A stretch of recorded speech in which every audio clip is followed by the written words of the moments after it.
So what's the one thing right now that's sort of causing you the most grief? For some people, it might be their website. For other people, it might be, upping their social media game. For others, it might be, I need more positive reviews. So it really is kind of determining like where you are at in that process. Growing a business in the 21st century requires a digital marketing strategy that will meet your clients where they are. But if you're a busy closing agent with limited resources, where do you start? I spoke to Dean Collura, a title agent turned marketing consultant, about digital and social media marketing. He shared tips on getting started, what strategies work and why, and new marketing tools designed specifically for the industry. I'm Amanda Farrow, and this is Title Talks. Hey, how you doing? Good. How are you?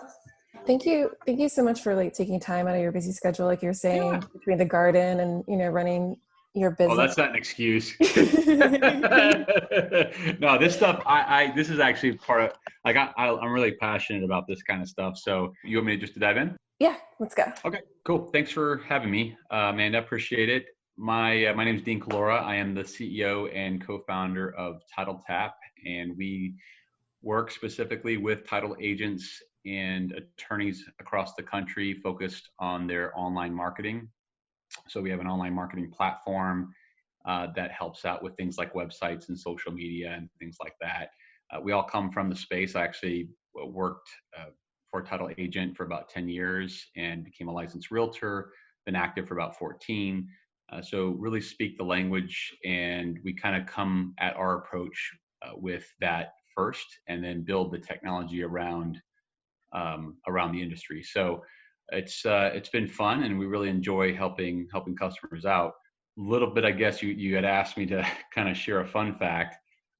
Not many people know I also got licensed as a real estate auctioneer. And so I am, sadly, I never got to nail the fast talking aspect of auctioneering. I tried and just couldn't get it to roll.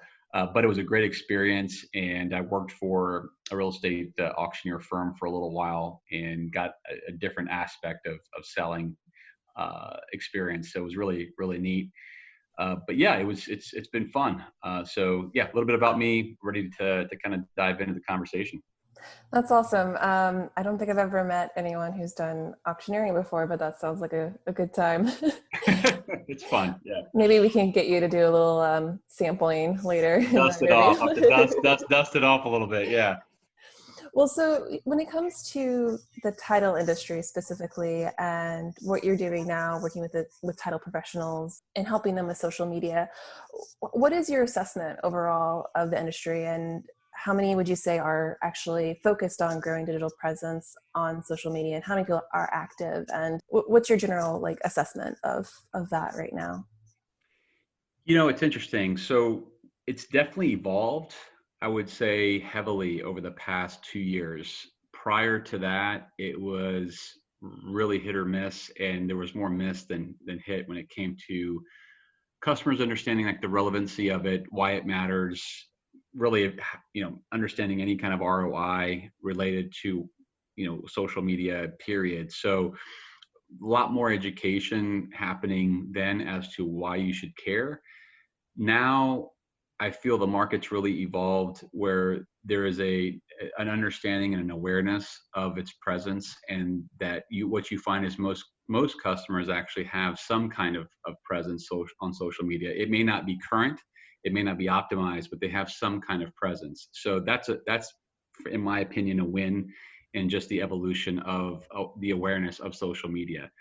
That said, I would say what we are experiencing now with COVID-19 and the coronavirus has really elevated, I feel, the need to be communicative on social, in addition to a website presence.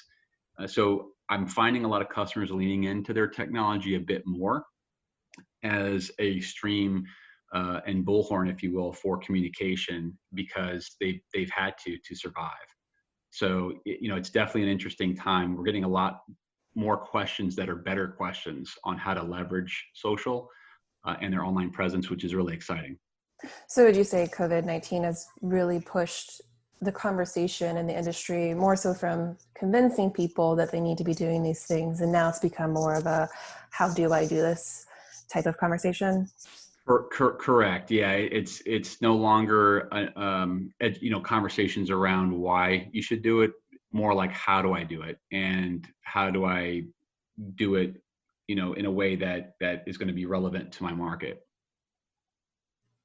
Right. And obviously title company owners and closing agents are really busy doing, their core function, which is coordinating closings for real estate deals.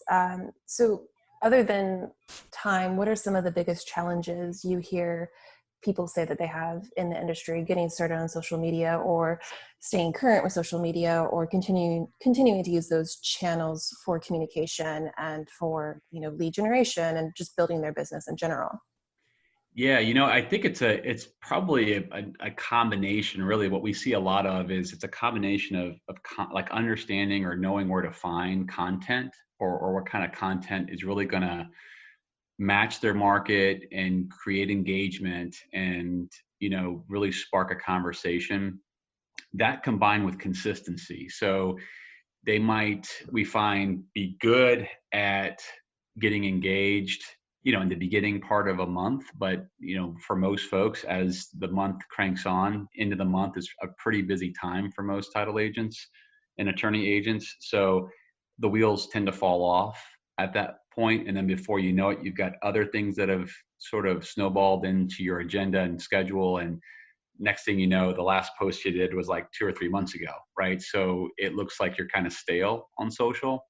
So I think the combination of just relevant content and really understanding how to make it part of your process to stay consistent are probably two of the biggest challenges I see for most. And do you find that many companies, do they have the budget or the ability to outsource this kind of stuff? Do they have their own marketing teams? What does that kind of look like in the industry? Yeah, currently it's really mixed. What we find is there's a lot of agents will start with social personally, so they'll have a personal page that they'll then try to pepper in their business in that personal page. They'll have employees that, again, try to engage. It's starting personally because that's generally where the networks start. And so we saw a lot of that. And the last couple of years, people have gotten more into building out a corporate page and a business page, and really putting a bit of focus on that, which has been great. But yeah, it's one of those things where, again, if um, if they could do it in a way where they could hire out, we've seen that. But part of the concern several have had is, we've hired someone that doesn't understand our space, and the content they were posting, again, going back to content, was not relevant. So they were, posting about things that had nothing to do with what we do, and that seems to be a fear factor. We had one we had one example where an agent had called us hysterical, like she was freaking out, and she had a contractor that she had hired for social, and she was a conservative person, and so she's very, nice lady, has run her agency for 25 years, and like the content that was posted was a little explicit. And so she immediately got phone calls and was like, did someone hack your account? Like, this is not seem like you.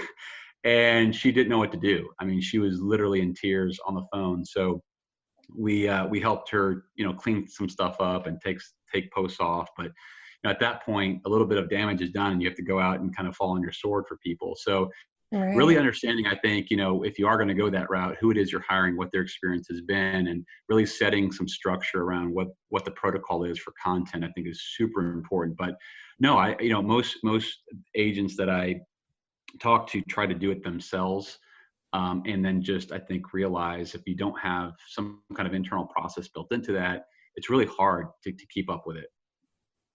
So yeah, I think that segues pretty nicely into my next question then, which is about some of the biggest mistakes that you've seen title companies and law firms make when it comes to websites and social media marketing specifically. Are there any other examples that you have regarding, kind of big no-nos that you've seen on Yeah. social? Yeah. Don't be careful making staff own the accounts. And I'm not saying there's a lot of great team members out there, but even in an amicable, transition where someone is moving on to a different company, to change ownership of those accounts is really difficult. It takes time. And if anyone's tried to contact any social platform by phone, it's literally like non-existent. So, set it up right from the beginning. You as the owner should be the administrator on the account and be the owner of the account, just to keep it consistent. So that's the first one. We just talked about making sure you qualify if you are going to hire out, and when you do qualify, set the parameters, set the tone for what's acceptable content and what's not. And outside of that, what we've seen is if you're doing it on your own, we don't see enough where the posts are really tagging either customer groups or individuals to increase engagement, nor is there like a lot of engagement on the posts that your followers or your customers might be doing on their pages. And if you've done a little bit of analysis on the power of that, it's pretty significant. Like especially when you're a contributor on somebody else's post, it tends to spark curiosity. And if you've got some thought leadership behind that, great. If it's like a business topic, but even if it's like a congratulations for a life event or something like that, it just shows that you're looking outside of your box and you're caring. And that kind of goes a long way. That stuff doesn't get forgotten. Like visual candy tends to go a lot farther too than just text Mm-hmm. when posting. So that's why like memes are very popular and things like that. So yeah, certainly, peppering in some fun stuff is highly encouraged. Yeah, and I think that's where understanding how Facebook will also suppress the reach of certain types of Yep. posts as well. Like a post with a linked article is not going to get as much reach, even if you have thousands of followers. Only like 10% of those followers will see a lot of your posts, Yep. and that's suppressed even further if it's just a link. Whereas, like you were saying, with video and um, photographs, those definitely perform much better if you're interested in getting, more reach and more engagement. Correct. And I think that's part of the challenge too, Amanda, is like the rules of the game change a lot. They change often. So it's really difficult, we find, for a lot of agents to keep up with that, because the rules change all the time. So that is another area of concern and, I guess a gap that we see a lot of customers struggle with. When it comes to messaging, how can title companies communicate better through their website and other owned media channels like Facebook, LinkedIn, Twitter, all those? Um, what are some things that title professionals, maybe need to be saying right now during COVID-19 concerns, if those are still lingering? Yeah, I think it really starts with understanding your audience first and really getting a handle on the kind of content they care about. And an easy way to kind of look through that is that if you have customers that have a social media presence, look at the kind of stuff they're posting, look at the kind of stuff they're engaged with. That'll kind of give you a quick topical layer of content that they might be interested in following and engaging with when you post. So I think it is a mix of market information, especially if it's local. Like the hyper local stuff always wins. Like the national stuff is good. People will see it, but they really care about where they are, right? So, and their situation and what really pertains to them personally. So the more you can curate localized content, I'd say the mileage of that goes far, farther than just kind of national trends, if you will. The other thing too, and we talk about this a lot, especially within social, is that we see this all the time, like a lot of, and we saw this more when you could actually have, a closing in person and more frequently. And so you saw where, at a closing table, the person takes the picture and, that the title agent then posts to their page. Hey, great closing with Mr. and Mrs. Smith. We always advocate, it's better if you could take the picture with their phone. Now I know that's a little harder these days, but having them post any kind of content on their personal network page and then tag your business is like gold for the business, because now you've got exposure to their personal network and they're touting the great experience. And then if they've got a brother, a sister, a cousin that's interested in finding a closing company, or buying or selling a home soon, they're going to see your brand name there and the great experience that they had, and instinctively they're going to click on that and want to learn more information. So from a market perspective and from a business operation perspective, kind of sharing the wins, that's a suggestion.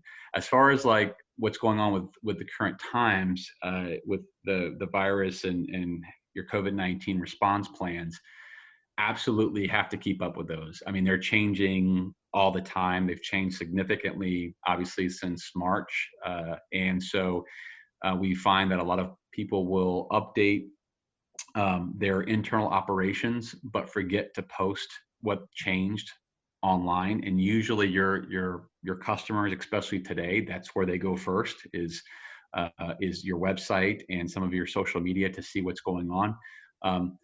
Certainly true for those that are kind of in the throes of a transaction, right? Because it's an emotional time, a lot of moving parts, and so they're very sensitive to making sure that their deal stays alive and is closed on time. So things like your hours, what to expect, when they start a transaction, and kind of walking them through the process, I think is extremely helpful. How you intend on handling signing. I know that there's been sweeping legislation right across the country with Ron and just hybrid closing options. And, even if folks are coming to the office, having the glass up and the distancing. So having something for everyone is really, really helpful. Having options, we say, is like the perfect, recipe for your success, because you've got something for everyone. You're meeting them kind of where they are with their comfort level. So you want to tell people that. You also want to articulate any kind of features and capabilities you have. So if you are RON enabled, if you can accept electronic payments like deposits online, these kinds of things, right? If you have video conferencing tools online, for example, like a Zoom or Join Me, and you've got to, you want to dedicate like pages for those. You want to talk about that. So, 50% is having these tools and these features. The other 50% is making sure that people they know that you have it, right? So the awareness of that. So really important to make sure that's communicated, across all your channels. And when it comes to concerns around compliance and security issues within the title industry, what are some of the considerations that professionals need to make when they're creating their websites or working with an outsourced team that maybe isn't familiar with the industry? You touched on, the woman with the title company who had explicit content posted, unfortunately. How does that also apply to, constructing a website? It is really important. Like I cannot stress just how critical it is to finding a partner that really understands the level of compliance requirements that you're under as a title agent. And not only that, just like the business environment has really evolved quite a bit, and there's things out there like accessibility, right? People just think about that in terms of their physical location. There are guidelines and requirements now through the ADA that require sites to be accessible. So what does that mean? Are you set up for that? There's lawsuits flying around for sites that aren't. So it's no longer kind of a nice to have. You really have to pay attention and make sure that you're dealing with someone that understands what's out there for compliance. The other thing is security, which we hear about all the time, but it goes well beyond just an SSL certificate on the domain. Is it properly structured with a firewall? Does it have the redundancies? Is the host SOC 2 compliant? Not many know this, but the last report I read, I don't know if they've changed this now, but GoDaddy is not SOC 2 compliant. So a lot of folks have their sites hosted on GoDaddy. So things like this that you really need to kind of dial into to make sure you're checking off all the boxes. I'd say, outside of the compliance and security components, you really want, mileage out of your online presence, right? I mean, it is a depiction of you and your business.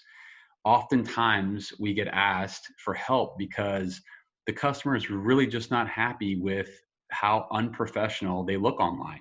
You walk into their office, you feel this great energy, and it's a completely different feel when I look you up online. Like it's two different companies. And that's a big problem, right? Because that sometimes could be the first impression someone has of you and your business. And so we really work to try to, make sure that those are on the same page. Well, to take that to the next level, if you're dealing with a partner that doesn't understand the ecosystem of the industry and the tools that are available that really should be customer facing on your site, if they're just sitting there waiting to be spoon fed, and that's kind of to be honest, I mean, that's how that's was the genesis of us starting TitleTap. I was a title agent and I was dealing with a vendor that just simply did not understand the industry. And so it took me, well over 10 months, lots of money, just spoon feeding and training this person. I got really no strategic guidance or best practices or things I should consider, ideas. And that really, you're busy enough. You've got your own job. You're spinning a bunch of plates again into the month. Files are stacking up. You've got to process. Like it's not what you do. So having a partner that's familiar with what tools play nicely with a front end interface like that, things like a client portal, calculators, video content, things like that are really helpful when you can kind of have it sort of packaged in one place and then get some guidance on how to best use those from a marketing perspective. What are some of the simple tips that you would give to agents who don't have much time, but also maybe lack the budget for a dedicated marketing employee or a vendor?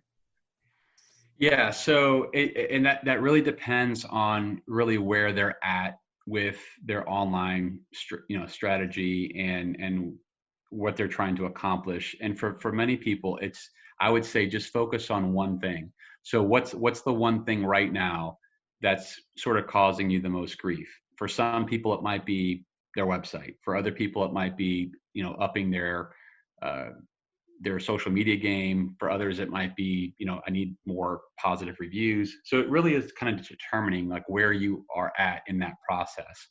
Um, as a whole, you know, a quick win for many businesses, if you haven't done this already, is to go ahead and sign up for a lot of the directory sites. And what I mean by that, so Google and Facebook and Yelp and BB&B, they all have business directory sites, and it takes a couple minutes to register your business. You'll put things in there like your hours, et cetera. They send you a postcard, a physical postcard, usually in the mail, to validate that you're an actual business. So don't throw that away. And then once you do that, you're registered. And what's nice about that is a lot of those sites are they're highly trafficked. They're just SEO optimized to the max. So you're going to receive a lot of that benefit. We usually recommend registering on at least 3 to 5 of those. If you can't come up with your own content, share the content of others, right? So if you've got someone published a really good article, if you find local news sources that are really interesting, sometimes just resharing that information and maybe adding your opinion or asking the opinion of of your audience, what they feel about the article, is a quick and easy way to kind of get current with a way that shares content that people care about. Also, your FAQs. A lot of people, believe it or not, they underestimate the power of their FAQ list. And if you think about it, the frequently asked questions is really a form of keywords. And what I mean by keywords are terms that are very popular, that are highly searched, usually in Google search. And so if you focus on your FAQs, and if you don't have one, really easy to create one. So just start taking notes, have your staff take notes on the questions that come in either via email or phone conversations on a weekly and monthly basis. Take a tally. I'm willing to bet you probably hear the same 2 or 3 questions a lot. Well, therein lies kind of the base for your FAQs. There's a lot you can do with that. Those could each be social media posts. Those could each be scripts for a short video on YouTube that then you could share. They could be blog posts. So in addition to being a page on your website, you've got all these other channels now that you can distribute that content in. So, and it's valuable content because, if you're getting asked that same question by a handful every week or 2 weeks, the likelihood is there's a lot more people thinking those questions. So it's going to help a lot of your search engine results as well. Yeah, I think that's a great point about the FAQs. I think when a lot of people think about content creation, they think that you have to start from point zero, but there's probably a lot of content that you already have available that just needs to be repurposed in different formats, like you were saying. And also the fact that, you can still rank on SEO searches, even without a website, if you're doing Google My Business, if you're keeping up with those directory links, and if you're targeting especially local keywords as well. If someone's searching title company near me, Google's going to know that you're in the town that you're in. And so if if you've got at least Facebook and Google My Business set up, and if you are in those directories like you mentioned, then you're still very likely to perhaps get on the first page of Google using that strategy as well. So I think definitely letting people know that there's various ways to achieve a certain goal is really helpful too. Yeah, absolutely. For title sales reps, what are some of the social selling tips that you would give them if they're on LinkedIn or Facebook? Going back to engaging on your customers' posts, I think if you up that engagement process, you're going to see a lot more interaction from that customer. So when they do post something, beyond just liking what they're posting, and if you can actually comment, it really does go a long way with you not being forgotten, because then they know you're really active on supporting what they're doing and engaging with them. So everyone's looking for, that success network and partnership. It's okay to start there, and then know that it might not result in an order tomorrow, but you're building that social fabric of empathy and caring. And that really it goes a long way. Have you seen any title companies or agents use things like LinkedIn groups or Facebook groups to sort of leverage this idea of conversational marketing, social selling as ways to start conversation? Have you seen anybody have success with that kind of strategy? You really have to have a purpose for the group, and you have to have someone sort of owning and proctoring the conversation and engagement. The groups are great when you have that. When the ball falls a couple times, my experience with it is people tend to peter off, kind of quick, and a group can also die pretty fast if there's not engagement or something going on. The other thing you have to be a little bit protective of is you don't want to, in general, make it all about everyone just selling their stuff. The goal is you want those groups to produce some sort of value for the memberships that are joining. You don't want to just set up a group just to have one. Define what the purpose is, the mission of the group, and just make sure you've got someone that is going to own keeping it engaged and proctored and consistent. Right. Perhaps if you have a marketing team that works with you, Yeah. that might be a good goal to have and a good strategy. But it sounds like if you're You're doing, already busy. yeah. If you're already busy, probably not the best use of time. But yeah, to your point, if you've got someone dedicated, like a marketing team or whatever, they can be very effective. And when it comes to video marketing, we know that more and more B2B decision makers are using video content and consuming video content to make their decisions. Have you seen more interest and more participation from title professionals lately to do video? Yeah, I have, and again, it goes back to the question of content, and so that's where when we talked about earlier, multi-purposing your content and FAQs being one of those. So if you think about it, I mean, you could have right now 10 videos at your fingertips if you have 10 FAQs on your site, right? And the videos, this is another thing that we've had to help people sort of get their arms wrapped around. It doesn't need to be like professional grade, polished. Literally flipping your phone on and hitting record is fine, right? And many times it makes you more human, and those raw kind of videos tend to perform a little bit better. It's all about what the goal is of the video, but yeah, I've definitely seen an upswing in that. We see it not only in content that is being procured, for a particular topic, but we've also seen it in like homepages of websites. So not to say static images still don't work when they're high definition and they look really crisp and good, but we have seen a huge upswing in video homepages as well. What are some of the exciting new marketing strategies that you've seen develop throughout the industry? I've heard a lot about Alana and chatbots and things like that. Have you seen much integration, much use of those types of things in the industry on people's websites? Yeah, so a ton, right? There's a ton of technology that has been sort of born over the past year that I think is really exciting to talk about.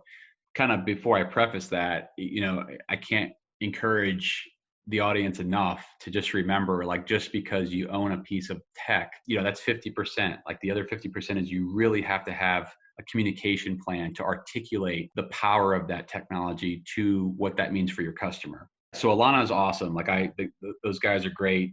We have a chat bot. Their chat is slick in a conversational sense that it ties into the closing suite. So right now, I believe they're integrated with Resware, and I think they're working on a couple of other integrations. But what's nice about what they offer is that you can ask questions about your file. The chat's really good for that instant gratification. Sometimes the customer doesn't feel like they want to call or reach out just yet, and they don't want to navigate the entire website for the information they're looking for. So think of chat as almost like interactive FAQ. And we get the question all the time, like live chat versus a bot versus AI, et cetera. And live chat can be really tough. Some people try to outsource that. Handling it in house, you have to have a dedicated person to do that. So, it's been difficult. We've had a lot of success from customers that use our bot for, interactive FAQ. It's scripted. If you need something tied in to the transaction a little bit deeper, that's where an Alana really can fit the bill nicely. So it really just depends on where you want to be.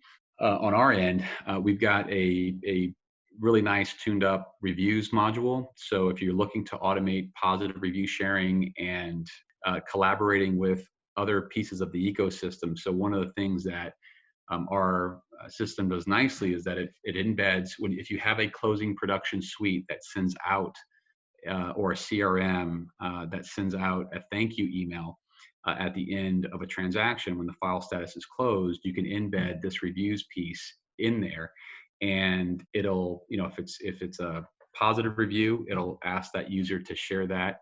We integrate with social profiles like LinkedIn, Facebook, Google, BB&B. If you're an attorney, Avvo, Martindale, Hubble. And if it's negative, it'll take it back internally and start that process to help you mitigate the issue. It's all Pillar 7 compliant with all the best practices for consumer complaint resolution tracking. And the other plus is that if it's plugged in where we're hosting your site, any positive reviews will automatically be shared on your website. Having these systems really start talking to each other, and now you've got a reviews piece that talks with the closing suite piece that talks with the website. All this putting together really does help the agent become that much more efficient. All of that doesn't require any human intervention. You're getting the ask for the review done for you. You're getting the marketing done for you. And you're getting the tracking if it's negative done for you as well, and the ability to assign it to a staff member to resolve. So this is where technology can really, really win. That's great. That's awesome. Yeah, I like hearing that there are going to be a lot more options offered to consumers who are closing on a home. It is a very relationship-driven business, real estate and title, but there are a lot of people who want to have as little human contact as possible. So if they can get their quick answer on a chatbot, I know a lot of people will definitely appreciate that. So Yep. that's one really great way to just like elevate your website and take it to the next level. So, if you could give someone in the industry who isn't sure where to start on digital marketing just one piece of advice, what would it be? I would say probably start where your audience lives. So do a little bit of research as to where most of your customers hang out. What do they track? What do they follow? And sort of base some of that decision on where that ecosystem exists, right? So if you're going to go all in, let's say on Facebook, and none of your customers really are on Facebook, it's kind of a moot point. Or if they're more engaged on Instagram, or it might even be something as basic as, hey, I follow newsletters, right? And we find email still very effective. So maybe you have a newsletter opt-in on your website. So maybe you're focused just on your website. Get a solid professional presence online. If you don't have that, that would probably be my biggest recommendation, is to start there. Really dial into those FAQs and dial in to what's in it for the customer. I always also ask, like, what's the goal, right? What's the output that you're looking for? And reverse engineer back to create a focus. So that has tended to help some people as well, kind of put some framing around where they should get started and how they should organize their focus.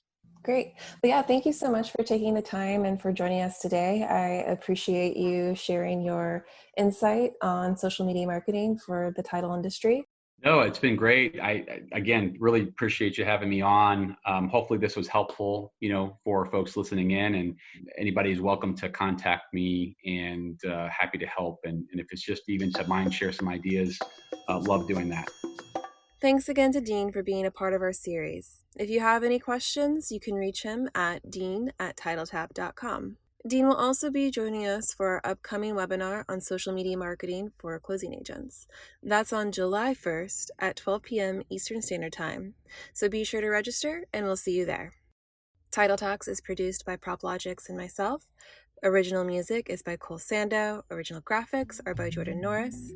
If you have an idea for an episode, please email us at title.talks@proplogix.com. That's PROPLOGIX.com. Until next time, happy closings.